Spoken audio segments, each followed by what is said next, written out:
Reciban un cordial saludo de la Escuela de Posgrados de la Universidad Evangélica de El Salvador. Nuestra decana, nuestra coordinadora de la maestría en Derechos de Niñez, Mujeres, Familia, el equipo de nuestra escuela y quien les habla, Miguel Antonio Méndez Palomo, les agradecemos su asistencia, puntualidad y sobre todo su participación en este importante evento correspondiente al webinar de esta actividad formativa en la que la Escuela de Posgrados está haciendo un esfuerzo por acercarse a la comunidad jurídica y a la comunidad académica. A continuación, agradeciendo la presencia del maestro Carlos Luis Martínez Artiga, procedo a hacer una breve presentación de su hoja de vida. El maestro Carlos Luis Martínez Artiga es abogado y notario, máster en Derechos Humanos y máster en Derecho de Familia, cursando el doctorado en Derecho Constitucional Internacional en la Universidad San Carlos de Guatemala, con experiencia en las judicaturas de paz, familia, niñez y adolescencia. Además, es capacitador de la Escuela de Capacitación Judicial del Consejo Nacional de la Judicatura, docente universitario en cursos de pre y posgrado, así como un estudioso de estas materias y un comprometido con el profesionalismo y la docencia. Queda con ustedes el maestro Carlos Luis Martínez Artiga con la ponencia La disolución del vínculo matrimonial en el proceso judicial salvadoreño. Muy buenas noches, maestro. Un placer saludarle y desearle toda clase de éxitos y bendiciones a usted y a las personas que nos acompañan. Muchas gracias, maestro, por esta presentación. Agradecer también a la Universidad Evangélica de El Salvador y a la Escuela de Posgrados por aperturar este espacio que va en beneficio de toda aquella persona en la formación continua que tenemos dentro de la práctica jurídica. Partiendo de ello, pues vamos a iniciar con esta temática que en lo personal me apasiona mucho, dado que pues contempla una serie de situaciones que siempre resulta necesario compartir, discutir y socializar para efectos de ir conociendo el avance jurisprudencial sobre la temática. Básicamente, la idea de esta jornada es que pues, desarrollemos, como su nombre bien lo indica, los aspectos relativos al divorcio en el proceso judicial, destacando aspectos jurisprudenciales. Por ello es que vamos a ver o hacer referencia a citas en cuanto a jurisprudencia emitida por las cámaras de familia de nuestro país. La idea es socializar estos aspectos para ir dotando incluso de más contenido a los aspectos legales pues, que ya se contemplan dentro del Código de Familia. Partiendo de esto, colegas, pues, las personas que nos acompañan tanto dentro de la plataforma de Zoom como los que nos ven desde Facebook, el contenido que ha sido preparado para esta oportunidad es, vamos a hacer una reflexión sobre el divorcio sanción y el divorcio remedio, explicando por qué es necesario entender esta distinción.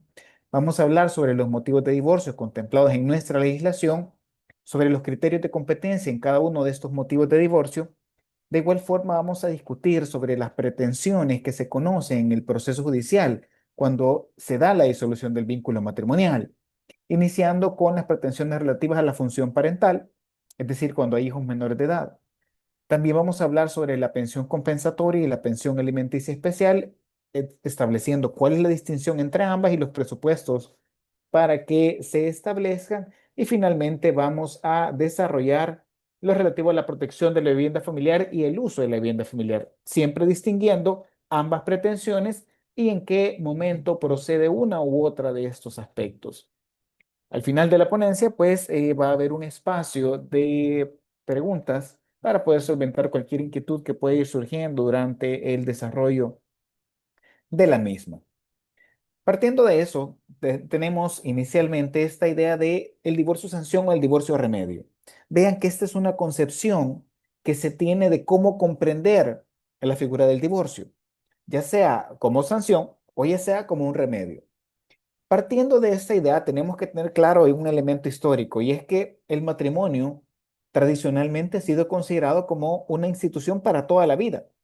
En tal sentido, cuando pues, el legislador advirtió la necesidad de introducir el divorcio dentro de la legislación, bueno, este inicialmente fue considerado como un atentado a la moralidad, estableciendo entonces que el divorcio se iba a dar como sanción que incurría aquella persona culpable de la ruptura. Partiendo de esta idea, entonces tenemos que el divorcio es entendido como una sanción contra aquel cónyuge o contra aquel consorte que ha incurrido en alguna de las causales o motivos que expresamente se encuentran regulados por la legislación. Como verán, nuestra legislación, lo veremos en un momento, contempla motivos puntuales por los cuales procede la disolución del vínculo matrimonial. Pareciera ser entonces que va orientado a esta idea de entender el divorcio como una sanción. En contraposición a esta postura surge esta idea del divorcio remedio. Y partiendo de esta particularidad en la cual se indica que la felicidad de una persona o de una pareja, su salud moral, física, intelectual, no pueden quedar subordinadas ni propuestas por la sanción a uno de los consortes. En tal sentido, surge una nueva visión partiendo de este paradigma y en apoyo del derecho humano a la autodeterminación y se plantea la eliminación de los motivos o las causales de divorcio, entendiendo entonces el divorcio como un remedio. ¿A qué? A una ruptura irreversible dentro del matrimonio.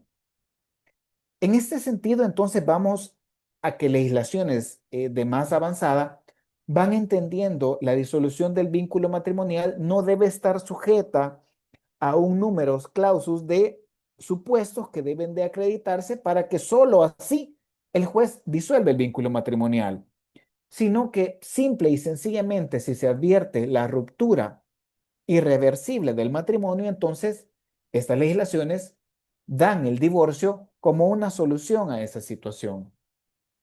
Pareciera ser entonces que tenemos que tener claro que en nuestra legislación se disponen motivos claros por los cuales se puede disolver el vínculo matrimonial. Ahora bien, ¿será que ahora tomando en consideración eh,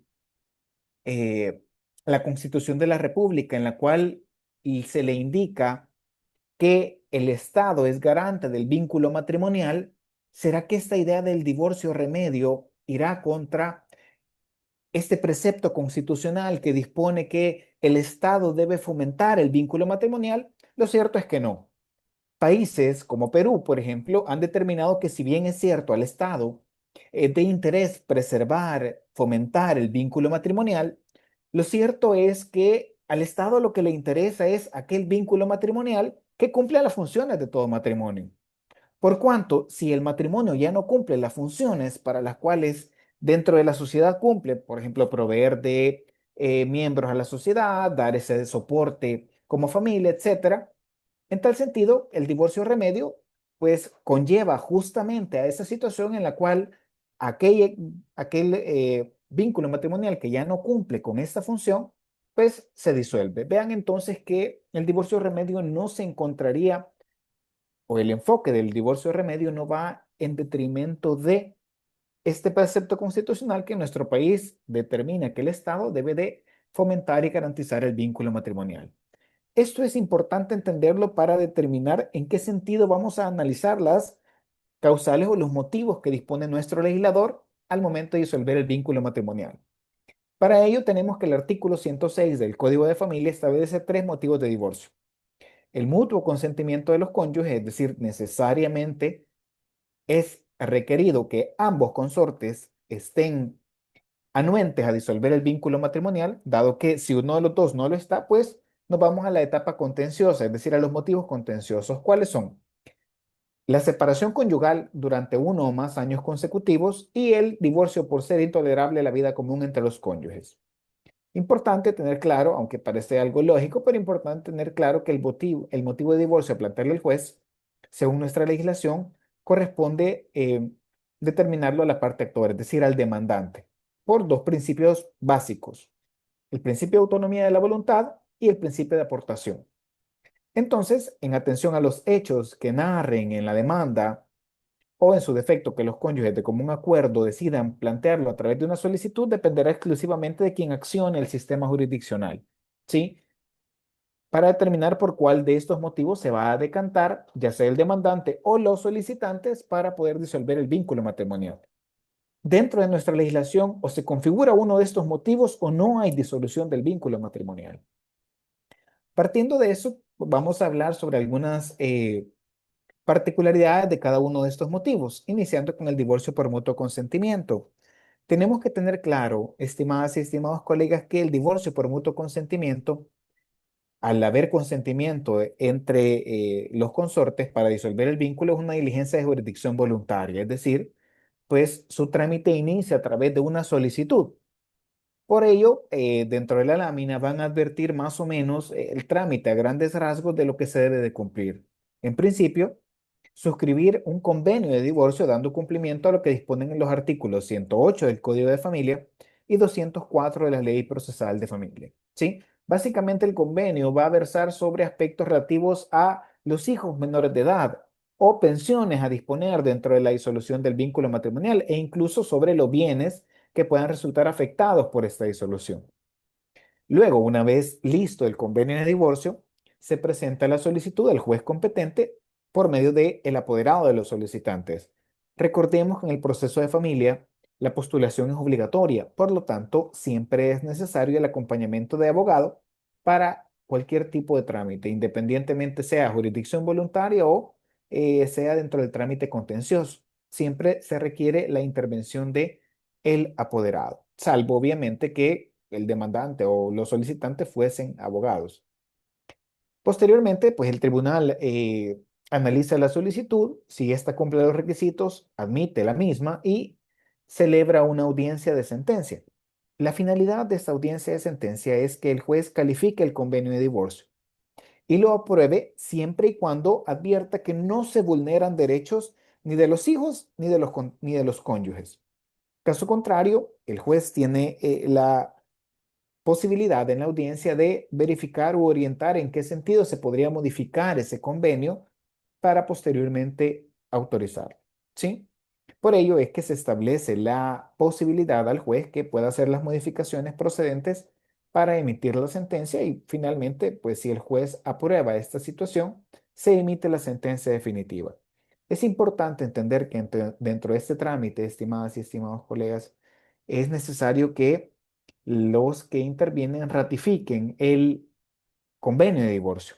Y esto tiene que ver por un requisito legal y además con este principio de inmediación que el juez debe de estar presente en este tipo de situaciones para advertir que los solicitantes están de acuerdo con todo lo planteado dentro del convenio y asimismo que no se vulneran derechos de ninguno de estos. Ahora bien, el criterio de competencia, si somos acuciosos, vamos a advertir que dentro de la legislación no hay una disposición que con claridad nos diga cuál es el criterio de competencia en este tipo de situaciones. Por ello, es necesario hacer uso de la jurisprudencia puntualmente de los conflictos de competencia que resuelve la Corte Suprema de Justicia. En estos conflictos de competencia, la Corte ha determinado que el divorcio por mutuo consentimiento al ser unas diligencias, pues, en los cuales los solicitantes están de acuerdo, el criterio de competencia también se determina por la voluntad de las partes, en este caso de los solicitantes, y va a delimitarse esta voluntad en el lugar donde se interponga la solicitud. Se va a entender que donde los solicitantes se presentaron la solicitud de disolución del vínculo matrimonial, este es el tribunal al cual decidieron acudir y por lo tanto, eh, este es el que queda conociendo de este tipo de divorcio por mutuo consentimiento. Entonces, el criterio de competencia refiere a la voluntad de las partes determinado por aquel lugar donde se interpone la solicitud. Otro aspecto importante que se ha desarrollado desde la jurisprudencia es esta actuación que en alguna medida se da en los tribunales, que es hacer prevenciones al convenio, bajo pena de rechazar la solicitud. Y aquí es importante tener claro que si bien la ley dispone que hay un examen liminar previo a admitir una demanda o una solicitud en este caso, tenemos que entender que en el caso del divorcio por mutuo consentimiento, el examen liminar recae sobre la solicitud. Por ello, la pregunta que se plantea en la lámina es si es posible hacer prevenciones al convenio, bajo pena de declarar inadmisible la demanda planteada. La Cámara de Familia de la sección de Occidente nos dice que el artículo 108 del Código de Familia indica requisitos mínimos del que tiene que reunir el convenio de divorcio. No se señalan expresamente formalidades que éste debe de reunir, sin embargo, haciendo una integración normativa, tenemos que tener claro que el artículo 23 de la Ley Procesal de Familia establece la forma en la cual se van a realizar los actos procesales y en la misma se indica que debe de evitarse el ritualismo excesivo.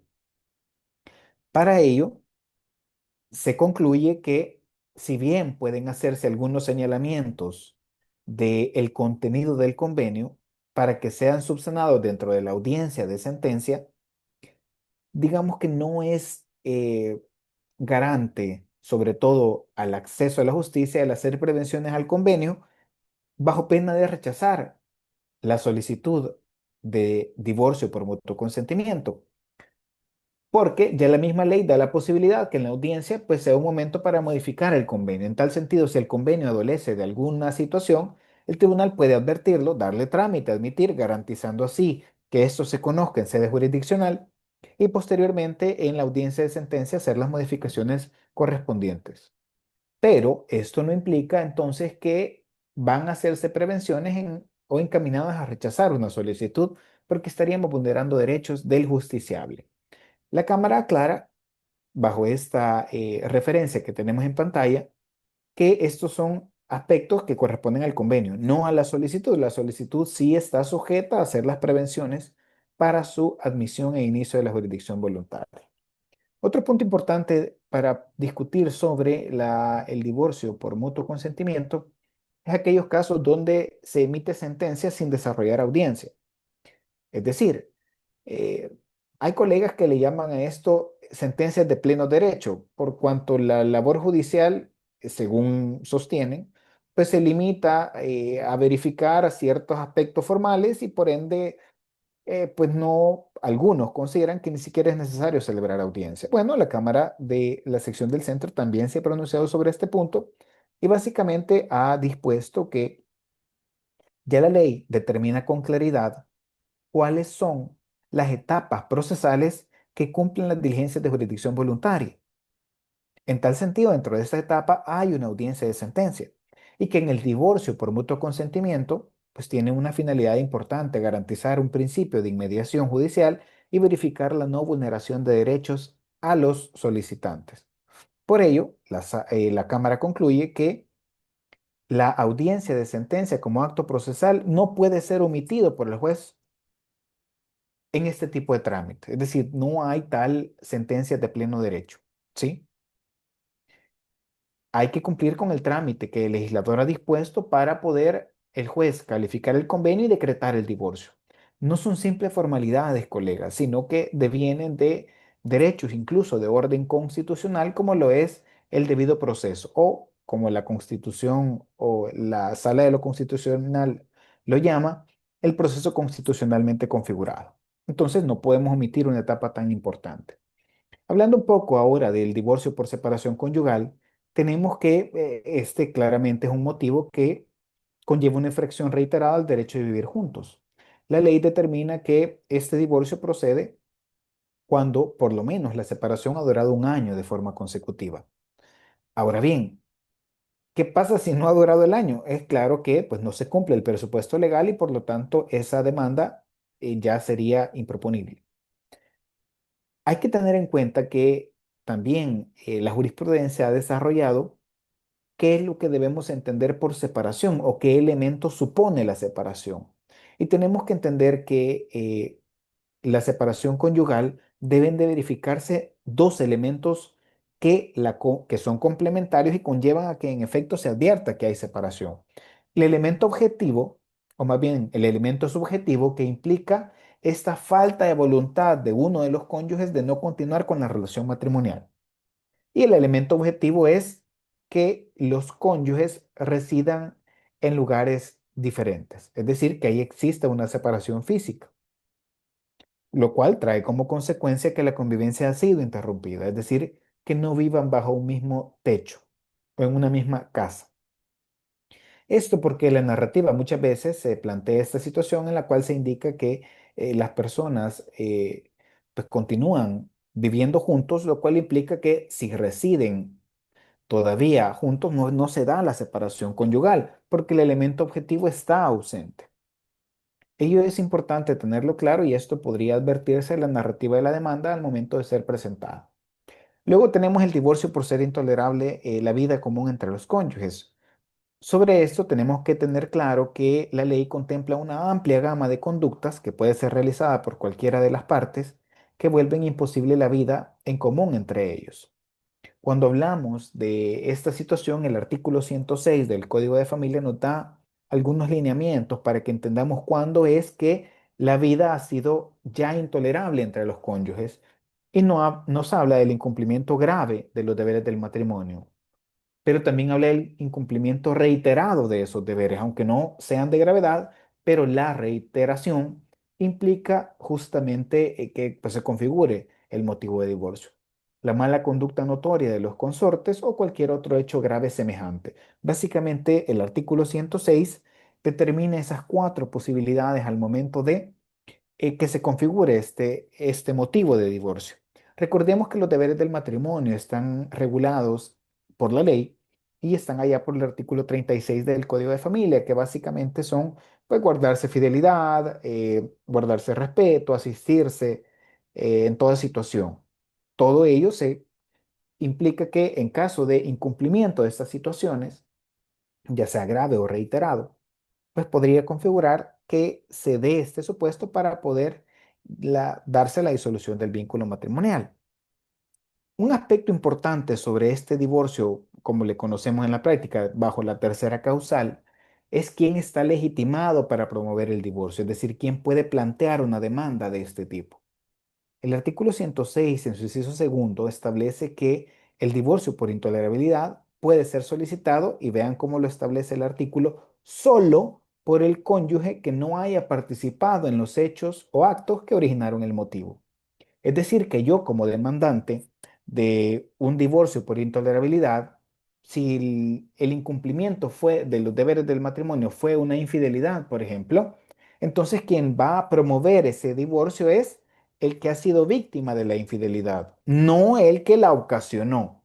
¿Sí? Si yo conozco a una persona que ha sido infiel, esta persona, la ley no le posibilita la legitimación para poder promover esta demanda.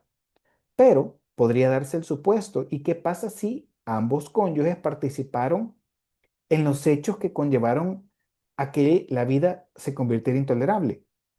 La ley no regula este aspecto. La ley regula que quien tiene la legitimación es el que ha sido víctima de estos hechos. Pero ¿qué pasa si de la narrativa de hechos se advierte que ambos consortes fueron los que de forma activa participaron en los hechos de intolerabilidad? Bueno, la jurisprudencia se ha pronunciado al respecto y nos dice que si bien el legislador no contempló este supuesto, Lo cierto es que en la práctica, pues la vida matrimonial puede volverse intolerable por hechos o actos recíprocos de ambos cónyuges. Y si nos quedamos con la lectura del 106, inciso segundo, esto limitaría a que nunca se pudiera plantear este motivo, ¿sí? Teniendo que esperar a que se dé otra de las causales, porque como ambos participaron, pues no podrían. Sin embargo, la Cámara de la sección del centro, justamente utilizando esta tesis del divorcio remedio, interpreta el artículo 106 y nos dice que cuando ambos cónyuges participen en los hechos de intolerabilidad, entonces es procedente darle trámite a la pretensión de este motivo de divorcio, aunque finalmente la disolución del vínculo resulte imputable a ambos cónyuges. ¿Esto implica que se está cambiando la ley? No, se está complementando, porque vean, la ley es bien clara, solo le da intervención a aquel que no originó el motivo, pero no reconoce el supuesto en los cuales los dos participen de forma activa. Bajo este sentido, entonces, se ha interpretado el artículo 106 y si los dos han participado, entonces esas demandas se puede y debe dar trámite. ¿Sí? Lo que no está permitido es que el agresor, digamos, sea quien promueve el divorcio en contra de la víctima. El criterio de competencia en estos divorcios contenciosos es el domicilio del demandado. Tanto el divorcio por separación conyugal como el divorcio por intolerabilidad, tenemos que el criterio de competencia es el domicilio del demandado. Siempre esto regulado en el artículo 33, inciso primero del Código Procesal Civil y Mercantil, que establece que será competente por razón del territorio el tribunal del domicilio del demandado, a fin de garantizar al sujeto pasivo el ejercicio de sus derechos. Este dato, obviamente, en la demanda debe ser incorporado por el demandante, atendiendo el principio de aportación, que está regulado en el artículo 7, inciso primero del Código Procesal Civil y Mercantil, y el único que puede oponerse, indicando que en la demanda se planteó un domicilio que no corresponde, sería la parte demandada al momento de contestar la demanda, alegando la excepción procesal respectiva. Y para ello, pues, dado que el criterio de competencia es el domicilio del demandado, tenemos que clarificar conceptos, porque en la práctica pues, se suele confundir con mucha frecuencia domicilio, residencia y lugar para emplazar. Tenemos que entender que estos tres conceptos no son equiparables, es decir, estos tres conceptos no podemos utilizarlos como sinónimos. Cada uno hace referencia a aspectos diferentes que vamos a tratar de resumirlos de forma breve para al menos tener claridad que el criterio de competencia siempre será el domicilio. Por residencia vamos a entender el lugar de habitación de una persona, ¿sí? Es decir, donde una persona tiene su morada. Un individuo puede tener dos o más residencias. Por domicilio ya el concepto es un tanto más complejo porque estamos hablando que el domicilio es la sede legal de la persona, es decir, donde la ley presume que una persona realice sus relaciones jurídicas, donde ejerce sus derechos y cumple sus obligaciones. Entonces vean que domicilio y residencia pueden coincidir en el mismo lugar o pueden no coincidir en el mismo lugar. El domicilio entonces siempre va haciendo referencia a este lugar donde la ley presume que la persona realiza derechos y cumple obligaciones. Y finalmente tenemos que el lugar para emplazar es simple y sencillamente el lugar donde el demandado va a ser informado de la demanda promovida en su contra, a fin de que éste ejerza su derecho de defensa. Estos tres conceptos, aunque en la práctica dan pues algún tipo de conflictividad, tenemos que tener clara su distinción. Y un aspecto importante a entender, por ejemplo, es que se suele decir que el domicilio de una persona está en el dorso del documento único de identidad. Si ustedes hacen el ejercicio de sacar y tomar su documento único de identidad, darle vuelta, van a verificar que arriba de su dirección, lo que todavía tiene dirección, dice residencia, no domicilio. Por ello, no hay que cometer el error de determinar el domicilio de una persona está basado en su documento único de identidad, porque el documento único de identidad lo que establece es residencia, no domicilio. ¿Sí? Ahora bien, simplifiquemos esta situación. ¿Puede ser que residencia y domicilio de una persona coincidan? Claro que sí. No habría ningún problema, ¿sí? Salvo algunos casos determinados, residencia y domicilio podrán no ser coincidentes. Pero para efectos de practicidad o para efectos académicos, pues si la persona donde habita ejerce además sus derechos y cumple sus obligaciones, tenemos coincidencia en tanto que residencia y domicilio pues son lugares que coinciden. Y sobre todo si ahí también se puede emplazar a la persona, vemos que los tres conceptos pueden también conllevar en un mismo lugar. Ahora bien, avanzando un poco, ya dejando por fuera los motivos de divorcio y sus criterios de competencia, tenemos las pretensiones relativas a la responsabilidad parental. El artículo 111 del Código de Familia nos establece que es deber del juez, cuando haya hijos menores de edad, disponer en la sentencia sobre el cuidado personal, régimen de relación y trato, cuota de alimentos y uso de la vivienda familiar o cuota de vivienda. Por ello, en las demandas es necesario que siempre que haya hijos menores de edad, pronunciarse sobre estos cuatro elementos. Cuidado personal, destacando la idoneidad del progenitor que va a realizar el cuidado. Relación y trato, pues la regulación en cuanto a la forma en la cual se va a relacionar el otro progenitor con el que no se convive. La cuota de alimentos determinando aspectos como la proporcionalidad, es decir, la necesidad de quien los pide y la capacidad del obligado. Y el uso de la vivienda familiar o cuota de vivienda para justamente garantizar el derecho de habitación de los hijos menores de edad. Entendiendo que la ley dispone, bueno, uso de la vivienda en principio. Es decir, si una familia tuvo la posibilidad de adquirir un inmueble en el cual habitan, pues la idea es que este inmueble, al momento de disolver el vínculo matrimonial, pues quede como uso para aquella persona que ejerce el cuidado personal de los hijos con la idea de que los hijos vivan en ese lugar. Pero atendiendo la realidad de muchas personas, pues lo cierto es que no siempre se dispondrá de un inmueble propio. Por ello, en defecto de la vivienda familiar, se establece la cuota de vivienda para suplir lo que es el canon que se pueda pagar en este concepto. Ahora bien, aquí hay una aclaración importante. Bueno, pero podría decir alguien, estas pretensiones son de los juzgados especializados de niñez y adolescencia.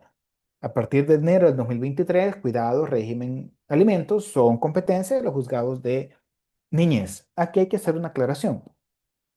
La ley no quita competencia definitiva a los juzgados de familia en este tipo de pretensiones. Y eso lo aclara el artículo 270 de la Ley Crecer Juntos, que nos dice que estas pretensiones relativas a la función parental, cuidado, alimentos y régimen se van a conocer por los juzgados de familia en aquellos casos que se plantee conjunto a una pretensión de divorcio, en atención al artículo 111 que comentábamos hace un momento, es decir, siempre que se disuelve el vínculo matrimonial, si hay hijos menores de edad, entonces el juez de familia será el competente para pronunciarse, además del divorcio, sobre estas situaciones. Pero cuando estas pretensiones se planteen de forma autónoma a un proceso de divorcio, entonces acá es competente el juzgado especializado en niñez y adolescencia. Es decir, que cuando no hay un divorcio de por medio, o simple y sencillamente no quiero divorciarme, pero quiero que se conozca cuidado, alimentos o régimen, será el juzgado especializado en niñez el que tendrá la competencia para pronunciarse sobre estas situaciones. Ahora bien, al momento de disolver el vínculo matrimonial, la ley otorga la posibilidad de que en este proceso se conozcan además otro tipo de pretensiones, en principio de orden pecuniario. Por ello, tenemos que la pensión compensatoria que está regulada en el artículo 113 del Código de Familia es una de ellas. Y este derecho surge al momento de disolverse el vínculo matrimonial y se dispone en favor del cónyuge a quien se produce un desequilibrio al momento de disolver el vínculo. Es decir, que exista una desmejora sensible en su situación económica en comparación con la que tenía dentro del matrimonio. Tenemos que tener claro que este desequilibrio no es en relación al otro consorte, es en relación al que se tenía dentro del vínculo matrimonial, ¿sí? Por ello, lo que se busca con esta pensión es equilibrar la situación del cónyuge que va a resultar afectado por la disolución del vínculo matrimonial en atención a ese desequilibrio que pueda ocasionar. Por ello, estamos hablando que es una pretensión de contenido patrimonial diferente a los alimentos y diferente a la pensión alimenticia especial, que ya hablaremos un poco de ello. Entonces, la pensión compensatoria es un efecto patrimonial de la disolución del vínculo matrimonial que no atiende a causas del divorcio y a la culpa o inocencia de cada cónyuge, sino que establece o se disponen presupuestos claros dentro de la ley para su establecimiento. ¿Cuáles son estos presupuestos? Tienen que ver con el régimen patrimonial. Y la ley indica que la pensión compensatoria procede en aquellos casos donde hay régimen patrimonial de separación de bienes, y es que es lógico. Si cada cónyuge se queda con los bienes y no hubo, digamos, no hubo una integración de bienes dentro del vínculo matrimonial, pues cada quien con lo suyo puede ser que al momento de disolverse resulte claro que haya un afectado por una desmejora. Ahora bien, el primer supuesto entonces es que el régimen patrimonial sea de separación de bienes o que sea el de comunidad diferida, pero que en este caso la liquidación arrojara un saldo negativo. Es decir, la ley dispone que la comunidad diferida podrá otorgarse la pensión compensatoria siempre y cuando se haya liquidado este régimen patrimonial y este arroje un saldo negativo. Porque si no se ha liquidado, colegas, no podemos saber si en efecto habría una desmejora para uno, porque la idea de la comunidad es sumar los bienes de ambos, pagar todos los pasivos y luego la diferencia dividirlo. Es decir, aquí como que hay un aporte conjunto, ¿no? Partiendo de eso, puede ser que al momento de liquidarse la comunidad no arroje una situación negativa para ninguno. El legislador, consciente de esta situación, dispuso separación de bienes o comunidad, y en este último caso, cuando haya liquidación y ésta tenga un saldo negativo.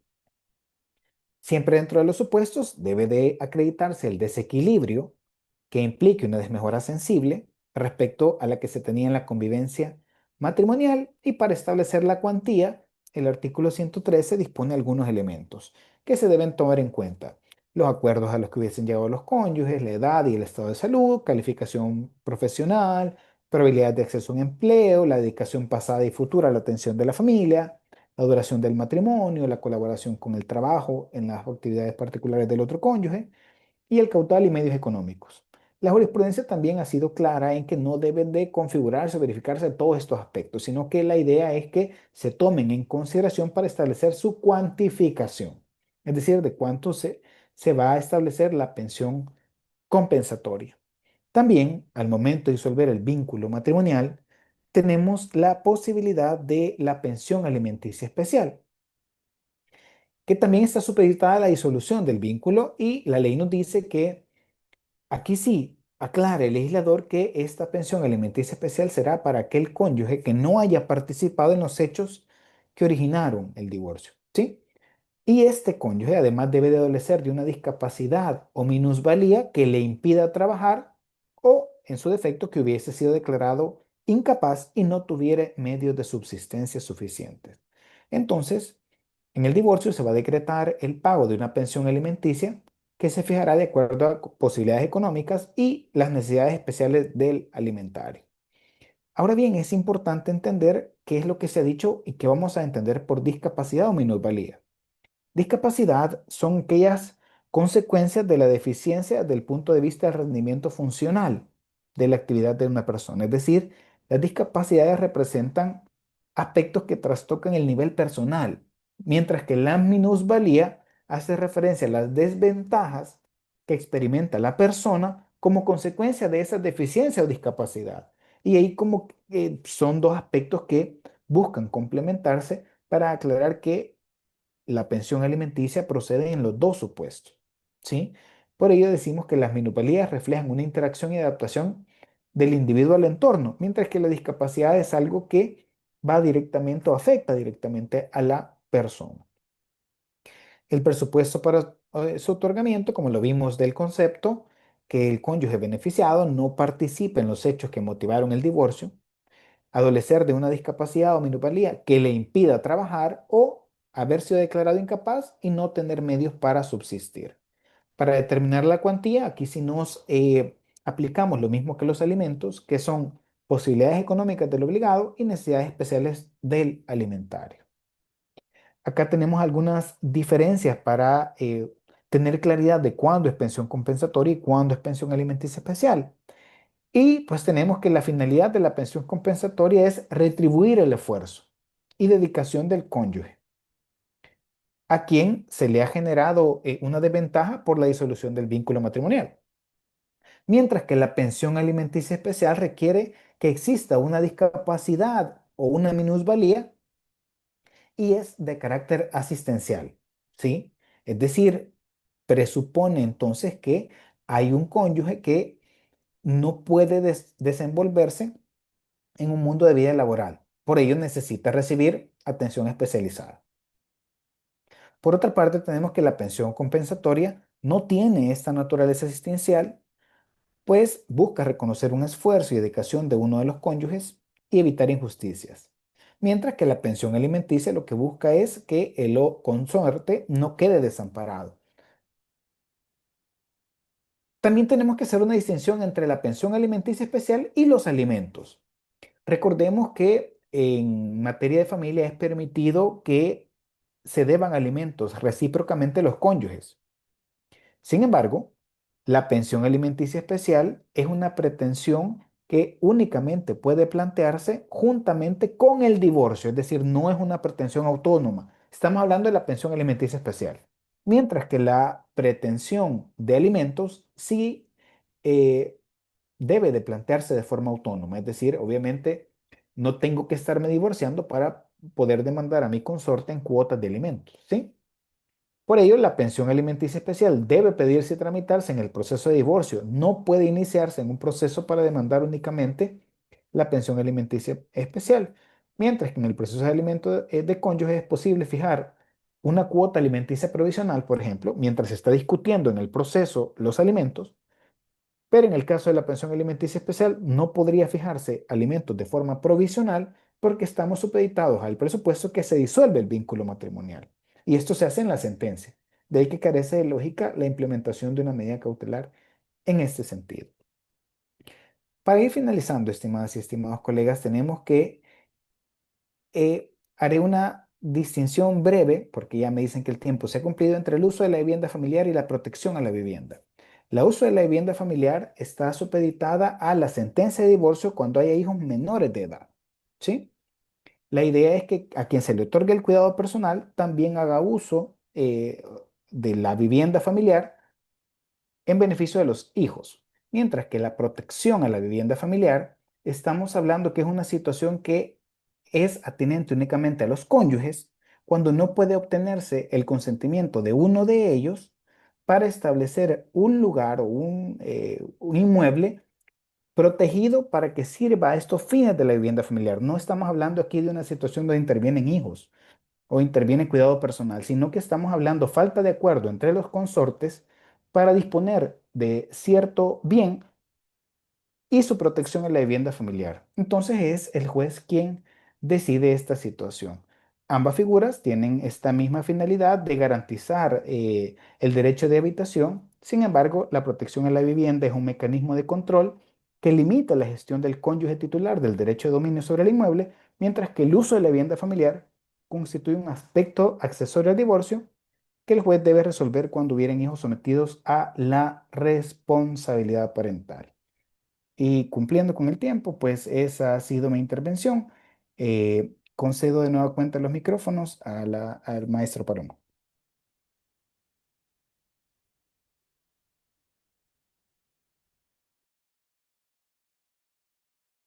Muchas gracias, maestro.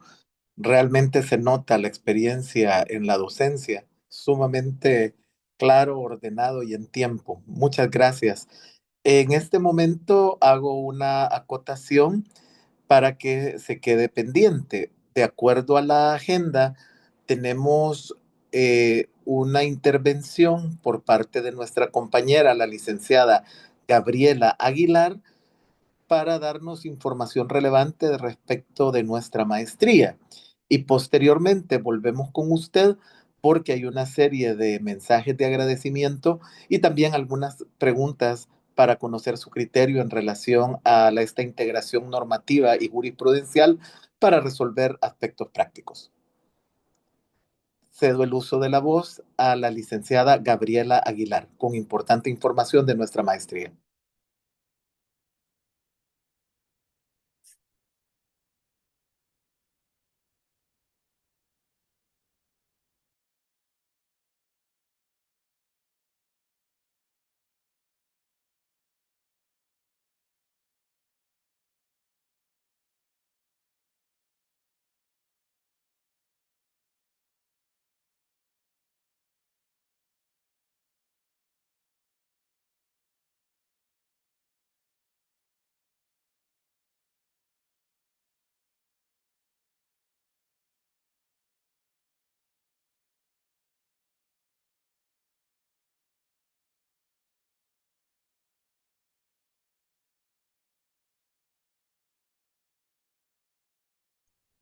Me parece que tenemos algunos inconvenientes de conexión, así es que procedemos con el espacio para preguntas y respuestas en honor a nuestras y nuestros participantes, maestro Martínez Artiga.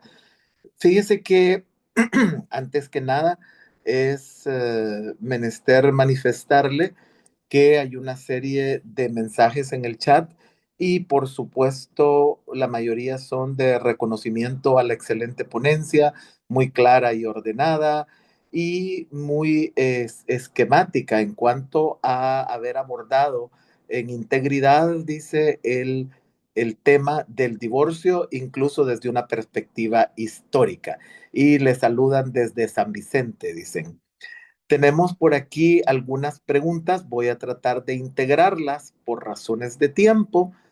Y en ese sentido, maestro, dicen que usted hizo referencia a varios principios: inmediación, disposición, eh, revelación, e hizo una diferenciación a partir de estos principios y señaló la diferencia entre las diligencias de la solicitud y el tema de la contención cuando se plantean por una demanda, pero que si nos puede hacer favor de hacer referencia al tema del allanamiento, cuando por algún motivo, generalmente el segundo, de separación por más de un año, existe un allanamiento de la contraparte relacionándolo con la necesidad o no de una audiencia de sentencia. Un poco ese es el panorama que nos han planteado. Excelente, muchas gracias, maestro.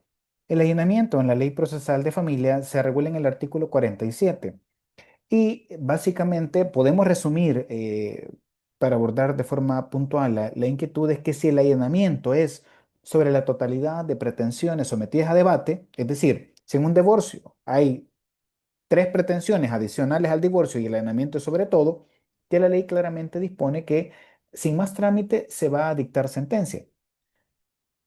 Yo podría determinar dos excepciones a esa regla.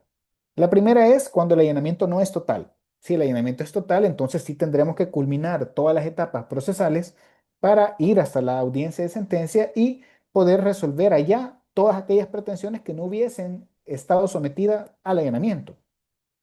Y la segunda excepción es cuando dentro del divorcio se van a disponer situaciones referentes a una niña, niño, adolescente. Recuerden que hay una obligación en la ley Crecer Juntos de garantizar el derecho de opinión. En tal sentido, acá el juez está en la obligación de, previo a admitir ese allanamiento, desarrollar esa audiencia de escucha y advertir la opinión del niño y si éste está en sintonía con el allanamiento planteado. Y de esta forma, entonces, advirtiendo que este presupuesto se cumple, sí dictar sentencia. Así sería la respuesta, maestro. Excelente, maestro. También manifiestan algunos aspectos que ya usted señaló, probablemente porque consideren que es importante hacer algún tipo de refuerzo en ese punto. Recuerdo que usted mencionó el tema de la separación por más de un año. Y preguntan por acá, licenciado Contreras, ¿qué sucede si hay un divorcio, si se inicia el divorcio por separación de los cónyuges por uno o más años? pero, y aquí no lo aclara, se determina, dice, que continuaron viviendo juntos. Tal vez si planteáramos el supuesto de que se interrumpió posterior al año o si realmente nunca tuvieron el año de separación, maestra. Excelente. Aquí siempre podrían ocurrir dos escenarios. El primero de ellos es que en la narrativa de la demanda, al momento de plantearse, el juez lo advierte en el examen liminar. Y esto conllevaría una consecuencia procesal que sería la improponibilidad de esa demanda en Correcto. atención a no haberse cumplido el año que el legislador ha dispuesto para la separación conyugal. Y el segundo supuesto iría encaminado a que esta situación el juez no la advirtió porque no se expuso en la demanda, pero cumplimos con todas las etapas procesales, nos vamos a la audiencia de sentencia y allá se logra determinar con la prueba que se oferta, o más bien dicho, no se logra acreditar con la prueba que se oferta la separación conyugal. Esto conllevaría a que se decrete sin lugar la disolución de ese vínculo matrimonial porque no se acreditó el motivo de divorcio legal. Ujú. Gracias. Efectivamente, siempre prevalece el principio de supremacía de la realidad de acuerdo a los elementos probatorios para volver procedente la aplicación o no de una determinada situación, ¿verdad? En este punto hay otras preguntas. Dicen, maestro, ¿cuál sería el medio de prueba idóneo para sustentar la pretensión accesoria de vivienda? Ok, si estamos hablando de la accesoria al divorcio, estamos hablando que sería el uso de la vivienda familiar. Con el uso de la vivienda familiar únicamente hay que acreditar dos situaciones. Primero es el documento que ampare la titularidad del inmueble, es decir, bastaría con una certificación registral extractada, actualizada del lugar respecto del cual se está pidiendo que el juez decrete el uso. Y el siguiente supuesto es que necesariamente se va a otorgar exclusivamente a aquella persona que tenga el cuidado personal de los hijos menores de edad. ¿Con qué se prueba? Con ese documento que acredite la titularidad del inmueble a cualquiera de los consortes. ¿Sí? Excelente, maestro, muy claro y directo. Tenemos, entre más lo escuchamos, surgen más preguntas, incluso de otros temas relacionados que probablemente requieran una nueva invitación y un nuevo espacio para escucharle, maestro. Pero para ir concluyendo, preguntan respecto a si existe algún supuesto para que unilateralmente alguno de los cónyuges pueda solicitar el cambio de régimen patrimonial del matrimonio.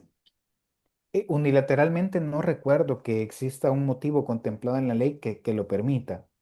Esto se define al momento de contraer el matrimonio, resulta necesario aclararlo.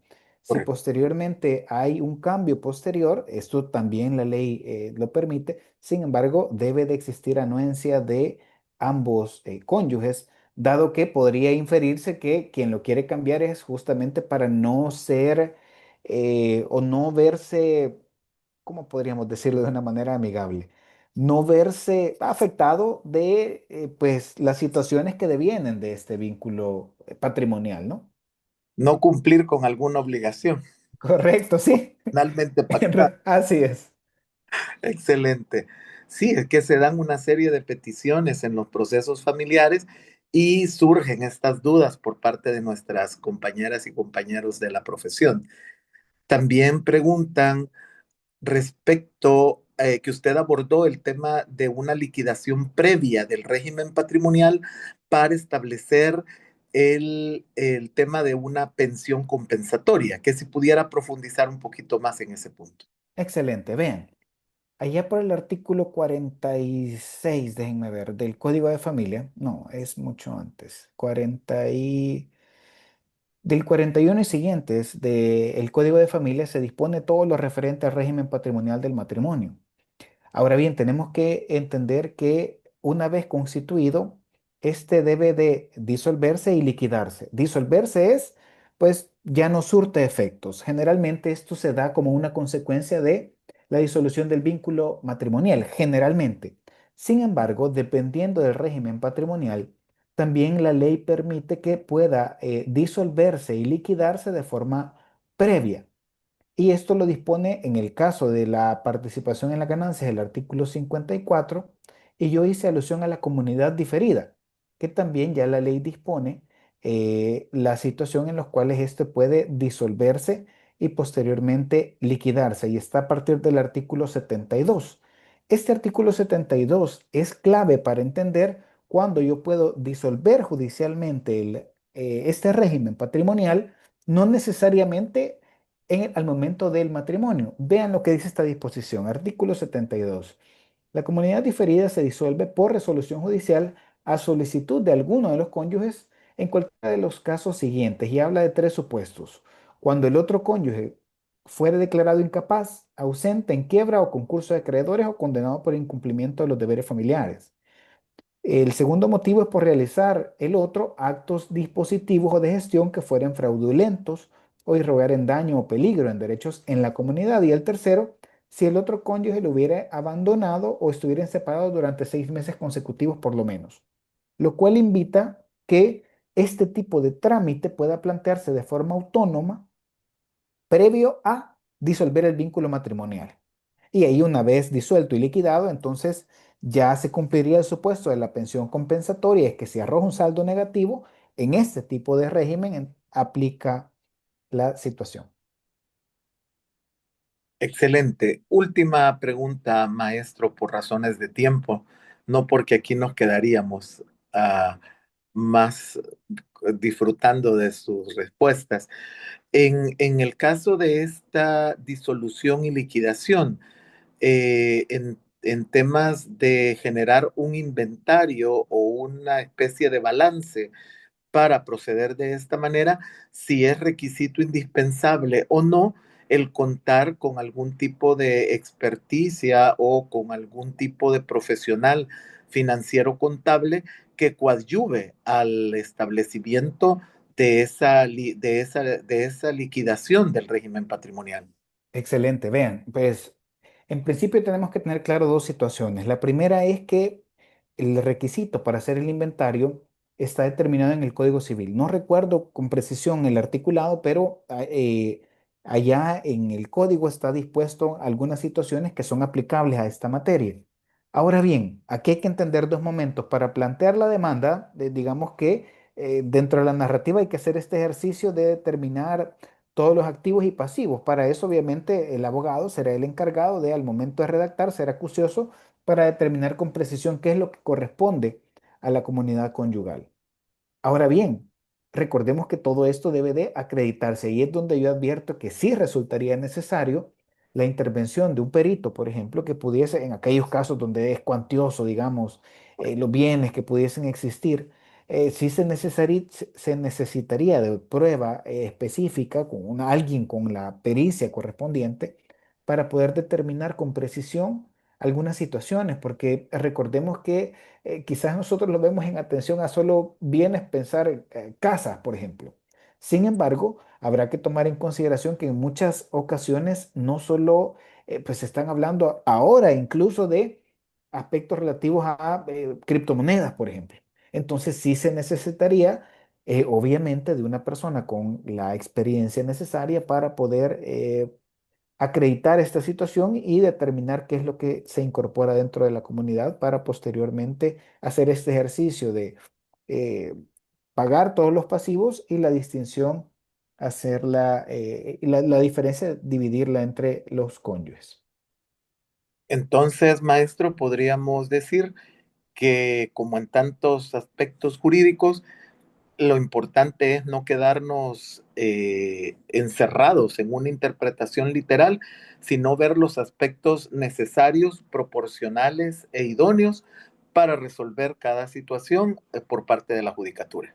Es correcto. Siempre hay que ser novedosos, ingeniosos y sobre todo, pues, pensar siempre en cómo convencer al juez, a la contraparte, y cómo ir encaminado a que mi proceso judicial, pues, obviamente obtenga el resultado pretendido, ¿no? Que es acceder a las pretensiones invocadas. Ha sido un placer acompañarles, maestro. Gracias, maestro. Definitivamente tendremos una segunda parte. Muy amable, gracias. Tenemos a continuación el uso de la voz por parte de la licenciada Gaby, quien dará la información que habíamos anunciado anteriormente. Gracias, maestro Palomo. Agradezco el tiempo dedicado para poder brindarles esa información y les pido una sincera disculpa. Tenía también en paralelo otra reunión, pero ya, culminamos. Y en estos momentos, pues, les proyectaré una, una información, solo que hoy sí ya lo tengo activo y voy a compartir. Creo que sí se ve, ¿verdad? Solo me confirman. Sí. De acuerdo. Bueno, mi nombre es Beatriz Aguilar. Soy asesora de la Escuela de Posgrados. Mi intención es poder hablarle de nuestras especialidades, tanto de maestría y de posgrados, que nosotros tenemos ya habilitado para que ustedes puedan inscribirse. Nuestra intención como escuela es que ustedes puedan darle más valor a su formación continua. Yo sé que aquí hay muchos interesados en inscribirse en una maestría o probablemente ya están, y ustedes pueden constatar la experiencia enriquecedora que es estudiarla. Al igual, también hay muchas personas que ya están inscritas a un proceso de posgrados, y esa es la información que yo les quiero brindar. En la maestría en Derecho de Niñez, Mujeres y Familia, tenemos un programa muy completo conformado por 2 años.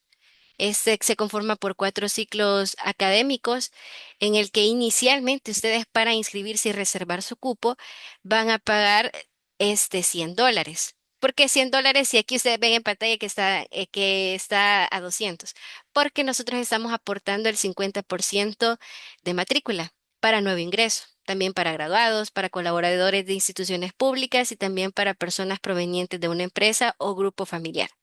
Entonces, ustedes, para inscribirse, pueden estar pagando $100. Usualmente la matrícula después de esta ya se pagan $200. Esta ustedes la realizan 2 veces al año, es decir, que tienen que considerar como 3 matrículas de $200, para que ustedes lo consideren, lo contemplen en su plan de estudio. También ustedes aportan un plan, un seguro estudiantil, que se tiene una cobertura de 2.500, pero ustedes, junto con la matrícula, pagan $5. Es decir que eso solo lo van a cancelar 2 veces al año. Y también, en el caso de las cuotas, esas sí tienen un costo de $200. Esas las cancelan por mes. Estas, como se mencionó, son mensuales y tienen un incremento por año de $5. Pero ustedes pueden también aplicar un beneficio de descuento para que también puedan sentir como ese desahogo en el pago de los aranceles. Eh, en una charla informativa que justamente tuvimos el martes, se explicaba de que ustedes van a desarrollar un proyecto de graduación y tienen que considerar los aranceles de derecho de graduación, que son 450. Este es un pago único al iniciar el proceso y puede estar sujetos a cambio. También tienen que considerar las asesorías, proyectos de investigación, anteproyecto, que son 313,50, pero eso lo pagan hasta el segundo ciclo.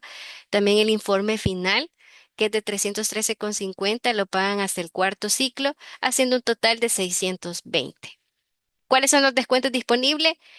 Si ustedes quieren pagar el monto total por ciclo en un solo pago, en ese obtienen 15% de descuento en las cuotas. Tenemos descuentos especiales por institución: Corte Suprema de Justicia, 15% en cuotas; Procuraduría General de la República, 12% en cuotas; Ministerio de Salud y Fosalud, también 15% de descuento en cuotas; IS, 12% en cuotas; el 10% en cuotas también para empleados del sector público. Graduados UES obtienen el 50% de matrícula y 15% en cuotas. Y empresas, 10% en cuotas, desde 2 o más personas que se quieran inscribir. Y grupo familiar, el 12% en cuotas para 2 o más miembros de una misma familia. Pasos de inscripción: inicialmente ustedes completan un formulario de ingreso. Tienen hasta el 14 de septiembre para que ustedes puedan inscribirse. El periodo de matrícula ya está habilitado. La maestría tiene un módulo introductorio con el objetivo de que ustedes puedan familiarizarse con las plataformas de la universidad y también con las diversas actividades que van a tener durante el periodo de maestría. Y ese estaría habilitado a partir del 15 hasta el 29 de marzo del próximo año. ¿Qué documentación deben entregar? Se las diré en la siguiente filmina, pero eso sí, ustedes, cuando ya hayan realizado su pago de matrícula, después, cuando se les indique, tienen que entregar una documentación. Y para cancelar ustedes la primera cuota, lo harán hasta enero del próximo año. El inicio de clases oficialmente es el 1 de octubre del próximo año, del 1 de abril, perdón, del próximo año. Y el inicio de clases sincrónicas es el 4 de abril del 2026. Es decir, que inicia el miércoles y la clase sincrónica la tienen el 4 de abril, que es sábado. Aquí tenemos el contacto de maestría en el caso de que ustedes quieran consultar sobre algún proceso que tenga que ver ya con las asignaturas y el plan. Pueden escribir a mae.derechofamilia@uees.edu.sv. Y los documentos a presentar para inscribirse a una maestría es presentar su título universitario en original y copia, las auténticas del título por el MINEB. Esto lo deben presentar en original y copia, su partida de nacimiento en original y reciente. En este caso, yo les recomiendo que antes, al menos un mes antes, si es posible, de que dé inicio la especialidad, puedan gestionarla para que pueda tener vigencia. También es necesario que incluyan dos fotografías tamaño cédula, blanco y negro, de tiempo y en papel fotográfico, su fotocopia de DUINIT y si lo tienen homologado también, y su hoja de vida. Este, Esto ha sido en el caso de la información de la maestría en Derecho de Niñez, Mujeres y Familia. Si ustedes necesitan alguna información, escríbanme. Al final les voy a aportar el contacto y yo con mucho gusto les puedo brindar la información. Que de hecho ya tenemos a personas inscritas en la maestría y el posgrado que hace poco ya lo sacamos a pauta. Ya hay personas, hay 100 personas, 100 personas inscritas y ya hay personas que están en proceso de pago. Ahora, el posgrado en Derecho de Niñez y Familia con enfoque multidisciplinario. A diferencia de la maestría, este tiene una duración de 8 meses. Ustedes harían un pago de matrícula de 85 y 8 pagos de 115. La matrícula la realizarían solo una vez. Las cuotas sí las pagarían por mes, serían 8 en total. También en esta especialidad ustedes pueden aplicar a descuentos. Tenemos el 15% de descuentos también si cancelan el monto total. También el 10% de descuento en cuotas para colaboradores del sector público. Graduados UES adquieren el 40% de matrícula y el 10% en cuotas.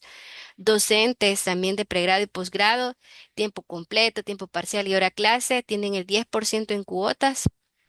También colaboradores de dos o más que se inscriban, ya sean dos o más, también obtienen el beneficio de descuento del 10%. Y para ustedes aplicar, el primer paso que tienen que hacer es llenar el formulario de solicitud de ingreso. Tienen hasta el 14 de septiembre para hacerlo porque este posgrado inicia el 1 de octubre. El periodo de matrícula ya está habilitado. En el caso de que ustedes son colaboradores de institución pública o privada, tienen que enviarme una constancia membretada, sellada y firmada que detalle el nombre completo, su nombre completo, el cargo que desempeña y el tiempo que lleva laborando. Esto porque nosotros finanzas nos lo solicita para hacerle el cambio en el sistema de los aranceles. Y es necesario que lo entreguen 15 días al menos antes de la fecha de inicio por la vigencia. Tienen que también aportarme su DUI y si ustedes quieren realizar también el pago, por ejemplo, y necesitan crédito fiscal porque ustedes son persona jurídica o en ese caso la empresa, necesitan que el pago salga a nombre de la empresa, también tienen que aportarme su tarjeta de IVA. Y si necesitan factura, primero tienen que realizar el pago de matrícula y posteriormente se les solicita a finanzas su cambio para hacerle la factura del consumidor final. Hasta el 15 de septiembre ustedes podrían ya empezar a cancelar la cuota para que puedan al menos ustedes sentir un desahogo en sus bolsillos, pero también para que ustedes puedan ya finalizar su proceso de ingreso.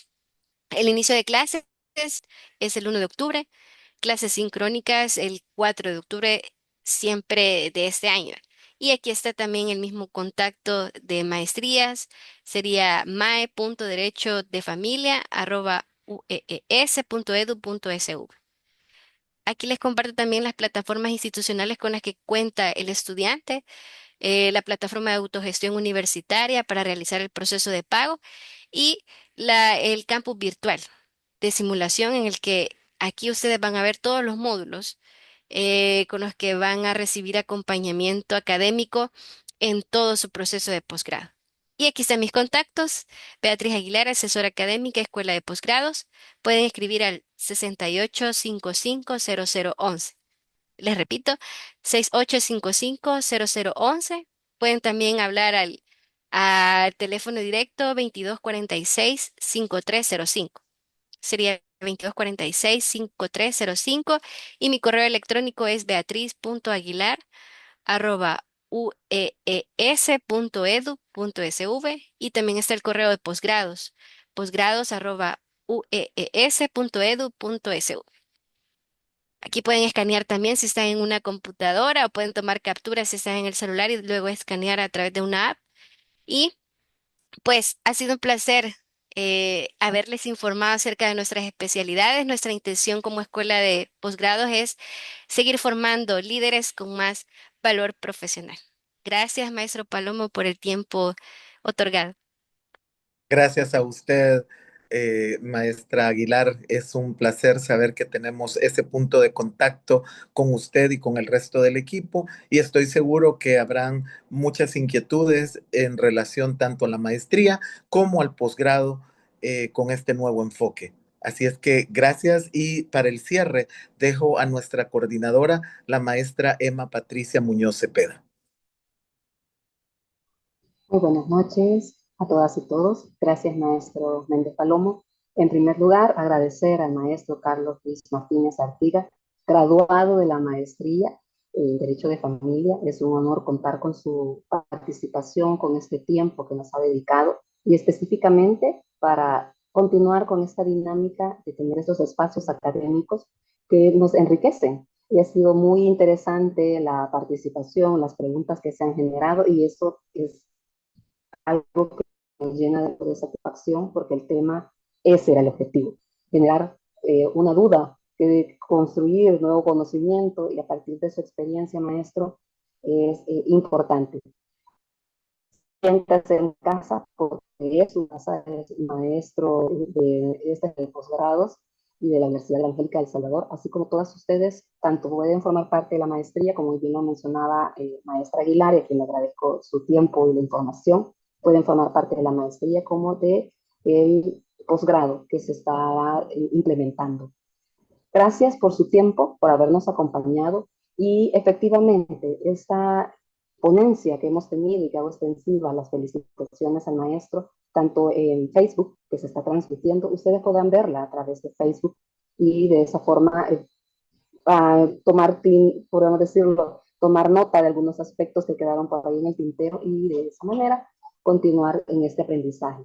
Nuevamente, gracias a todas y todos. Ha sido un gusto compartir con ustedes. No duden de que esta es una de muchas más actividades que se estarán realizando en virtud de que esto forma parte de nuestra responsabilidad académica como maestría y especialmente para potenciar a nuestros graduados, que son parte de nuestra familia en la maestría en Derecho de Familia, como en maestría en Derecho de Niñez, Mujeres y Familia. Así que bendiciones para todas y todos y que pasen una feliz noche. Esperamos verlos próximamente en nuestras aulas.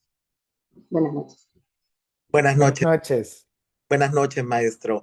Buenas noches, maestra Aguilar, y un saludo y bendiciones para todas y todos. Nos vemos pronto en el campus de la Universidad Evangélica. Buenas noches, un gusto.